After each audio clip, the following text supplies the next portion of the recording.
angin baik, dicium-cium, saudara percaya tidak? Itu paruhnya itu dicium, disedot-sedot oleh yang pemilik. Untuk apa? Mengeluarkan liur, lendir dari tenggorokan ayam, supaya pernapasannya itu bagus, tidak terganggu waktu bertarung. Tetapi kalau ayamnya kalah dengan tajinya itu, ayam itu kemudian dibunuh.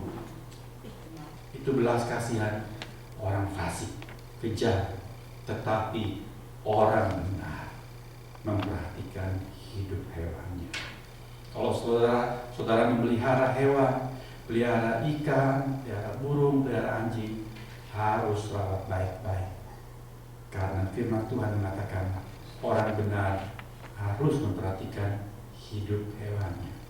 Nah, kalau Tuhan mewahyukan firman tentang hewan kepada orang-orang benar supaya memperhatikan hidup hewannya, kira-kira kalau Tuhan sendiri jadi gembala, bagaimana dia merawat domba-dombanya? Sudah bisa jawab itu? Kalau Tuhan menjadi gembala dan kita adalah domba-dombanya, kira-kira bagaimana dia merawat kita? Saudara bisa punya keyakinan bahwa saudara akan pasti dirawat dengan baik-baik? Bisa? Amin. Betul saudara-saudara? Bagaimana Tuhan merawat kita? Selain Yohanes 10, saya hendak mengajak saudara kemudian membaca Mazmur 23. Mari semua membaca Mazmur 23. Sudah diberikan batas juga dengan benang pembatas di sana. Jadi saudara tidak usah cari susah-susah. Mazmur 23. Mari kita baca Mazmur 23 ini. Kita baca silih berganti lagi. Saya membaca ayat yang pertama, saudara membaca ayat kedua dan seterusnya. Mazmur 23. Tuhan adalah gembalaku, tak akan kekurangan aku. Ia membaringkan aku di padang yang rumput hijau. Ia membimbing aku ke air yang tenang.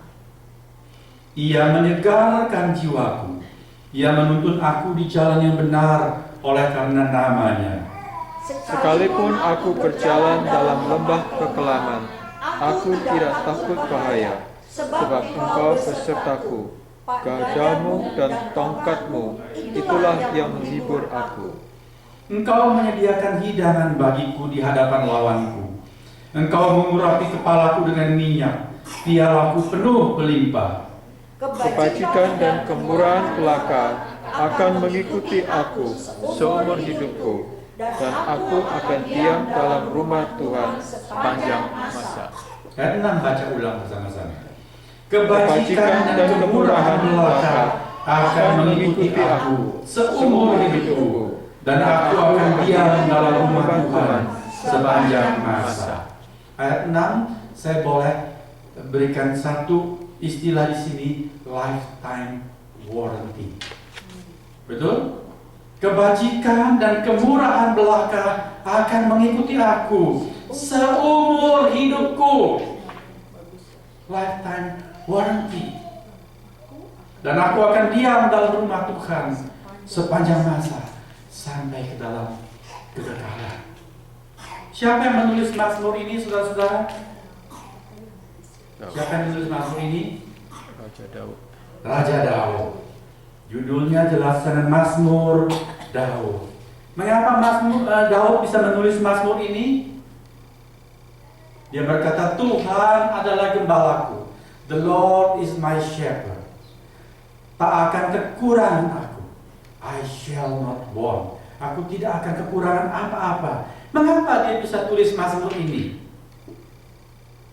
Karena Daud pernah menjadi gembala.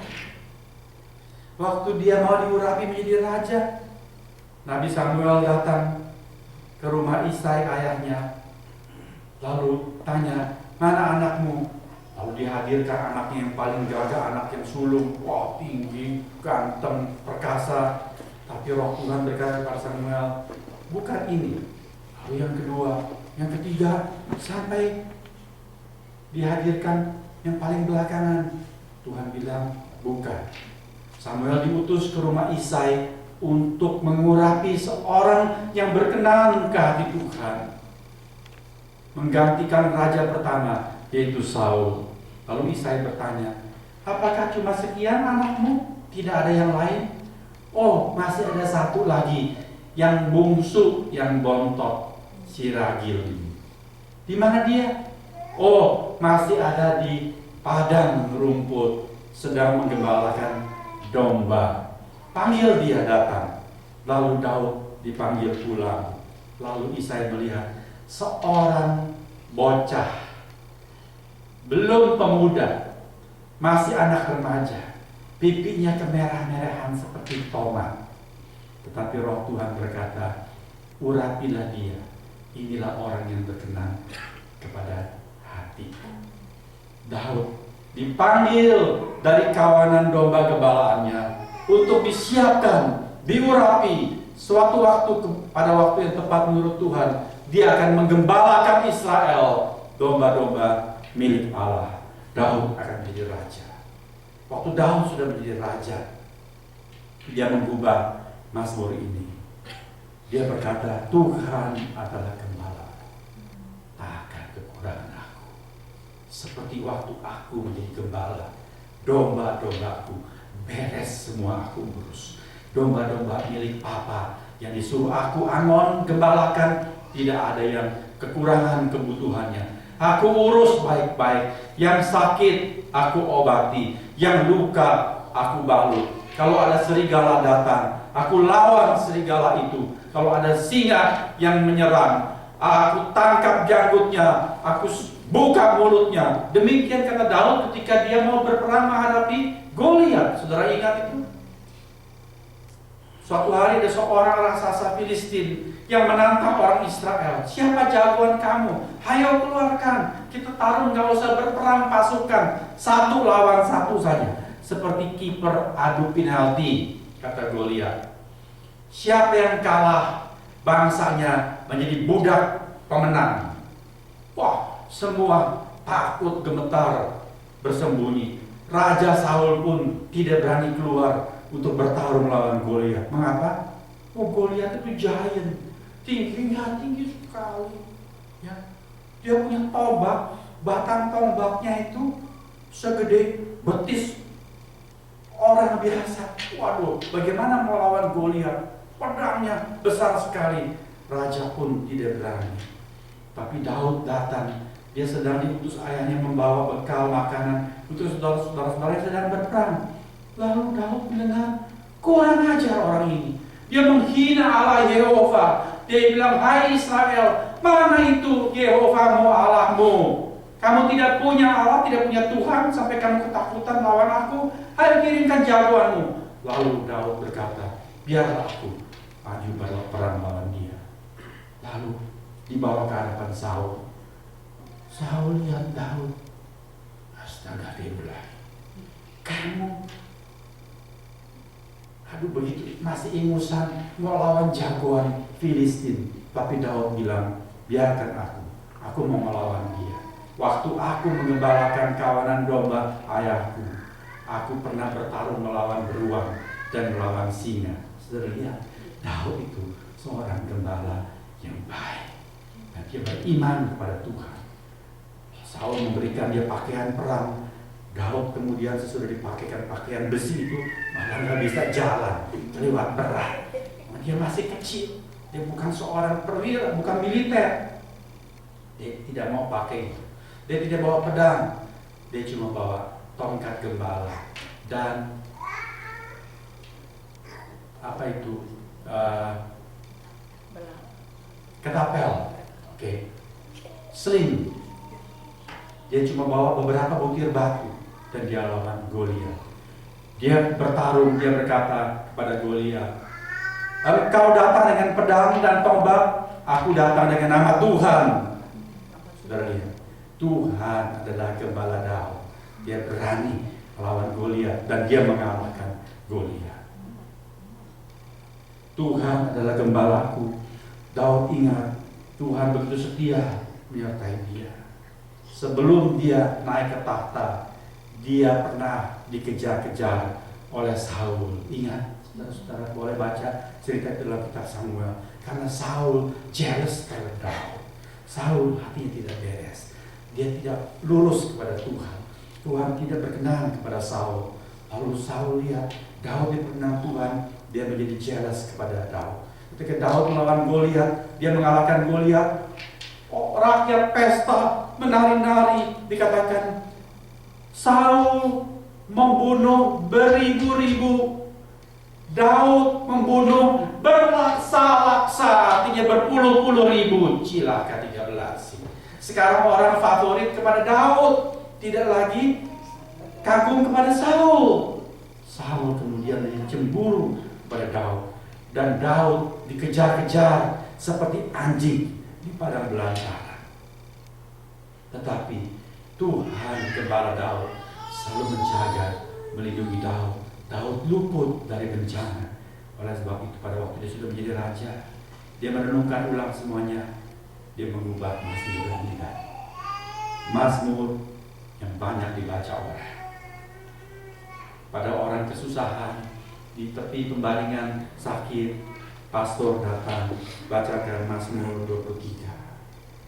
Pada waktu orang sekarat, sedang meregang nyawa, menjelang ajal, pastor datang membacakan Mazmur 23.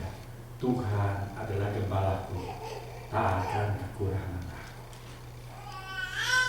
Saudara, siapakah yang paling kita butuhkan dalam kehidupan ini? Tidak lain, tak bukan hanya Tuhan, gembala yang baik. Tadi di Yohanes 10 dikatakan, Tuhan Yesus berkata, akulah gembala yang baik.